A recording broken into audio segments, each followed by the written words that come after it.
राजा मिलन ने बनते नागसेन की ओर आपको ले जाना चाहता हूं। राजा मिलन ने अपने मंत्री से चर्चा की थी,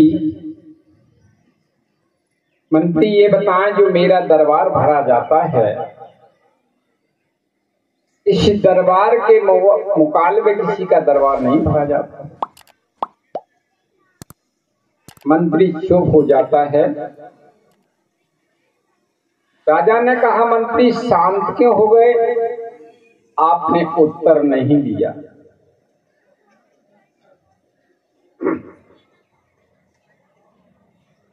मंत्री ने हाथ जोड़ के कहा, राजन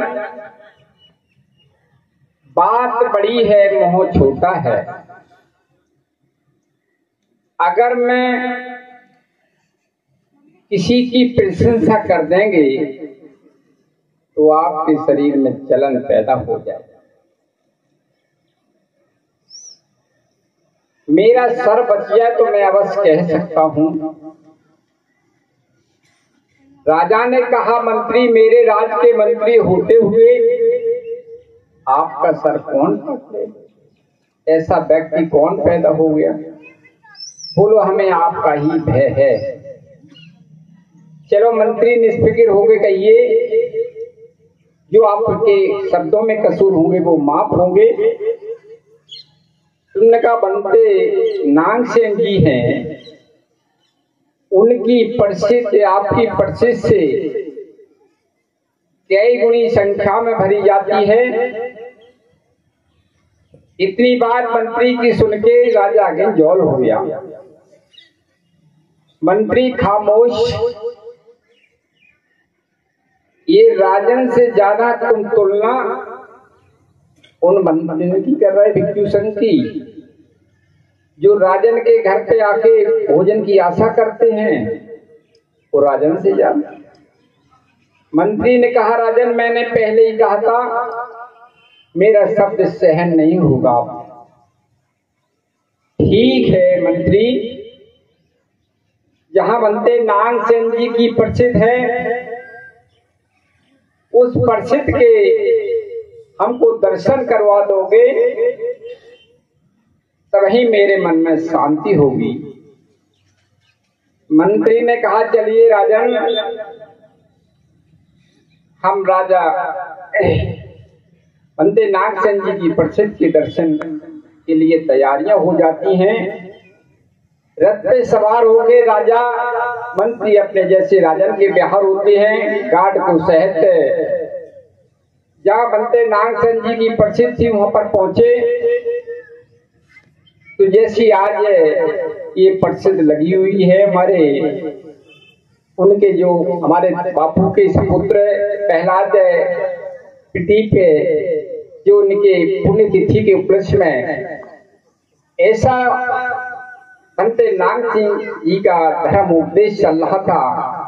भिक्षु संग बैठा हुआ था, उपासक गण भी सुन रहे थे। जहां लंबी प्रसिद्ध कतार देखी, राजा मिलिंद घबरा गया। राजा मिलिंद ने मंत्री से कहा, यहाँ पर चर्चा मत कर देना, एक परिषद में पोजीशन का सवाल है। बिना बताए हुए बनते नागसेन जी को मैं पहचान लूंगा, अगर नहीं पहचान पाए तो अपनी पोजीशन को बचाते हुए मोह छिपा के अपने घर वापस चले जाऊंगा। जो सभा के अंदर श्रेष्ठ आदमी होता है, ज्ञानी आदमी होता है, ध्यानी आदमी होता है, वो कभी छिपता नहीं है। धन्य है जो बेटी ने अभी संकल्प लिया है। मैं उसकी स्वास्थ्य की कामना करता हूं। अगर सच्चे मन से प्रीति ने सच्चा मन से काम किया है तो ये कई गुनी बाबा साहब से आ जाएगी, क्योंकि त्याग एक बहुत बड़ी चीज होती है। तो ये सभा के अंदर जो श्रेष्ठ आदमी होता है, जैसे बनते नागसेन जी, भिक्षु संघ के मध्य में बैठे हुए थे। राजा मिलन ने जाके पंते नागसेन जी को पंचांग प्रणाम किया। पंते जी ने उनकी शुभकामना की। शुभकामना करके राजा मिलन एक ओर बैठ गए और पूछना शुरू कर दिया। राजा मिलन ने क्या पूछा? पंते जी आप किस नाम से जाने जाते हैं? पंते जी ने कहा मैं भिक्षु नागसेन के नाम से जाते हैं। अच्छा पंते जी आपका नागसेन नाम है, नाम उस पर प्रश्न कर दिया कि आपका हाथ नागसेन है, हाथ की अंगुलियां नागसेन है, एक केश नागसेन है। बोलो नहीं। बोलो नागसेन नागसेन कहते शरीर के अंदर, नागसेन नाम के अंदर कोई भी वस्तु नहीं है। पंत जी ने कहा राजन ऐसी धूप में कठिनाई के साथ इस प्रांगण में आप आए हैं, शांति में रखें, जलपान करें। बोलो नहीं मैं बंते जी रथ से आया हूं। बोलो रथ कहाँ है? बोलो प्रांगण के बाहर डला हुआ है। तो जैसे उन्होंने उसका विवरण किया था, इसके खुटला रथ है, पटोला रथ है, चाबुक रथ है, क्या रथ है, रथ नाम की इसमें कोई भी वस्तु नहीं है। तो बिन्ने का उनका उत्तर उन्हीं से हल हो जाता है, नहीं बनते जी इसका नाम रूप रथ है। तो बिन्ने का इसी तरीके से मेरा भिक्षु नागसेन है, जानने के लिए, पहचानने के लिए, पत्र व्यवहार करने के लिए प्रश्न हल हो जाता है। राजा मिलन को शांति नहीं होती।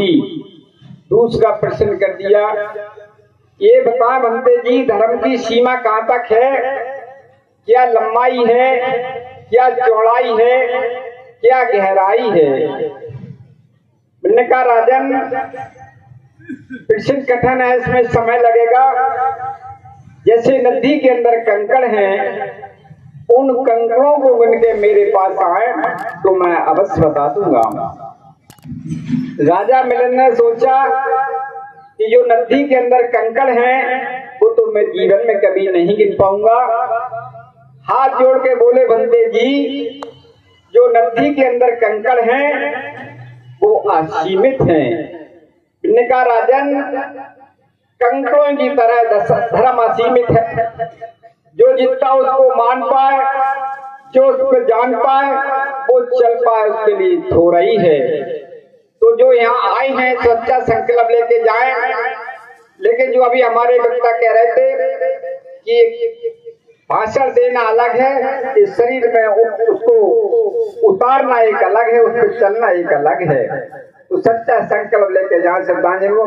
तो मैं सभी की शुभकामना करता हूँ, सबका मंगल हो। सब पर मैं बापू को श्रद्धांजलि अर्पित करता हूँ। स्वाहा।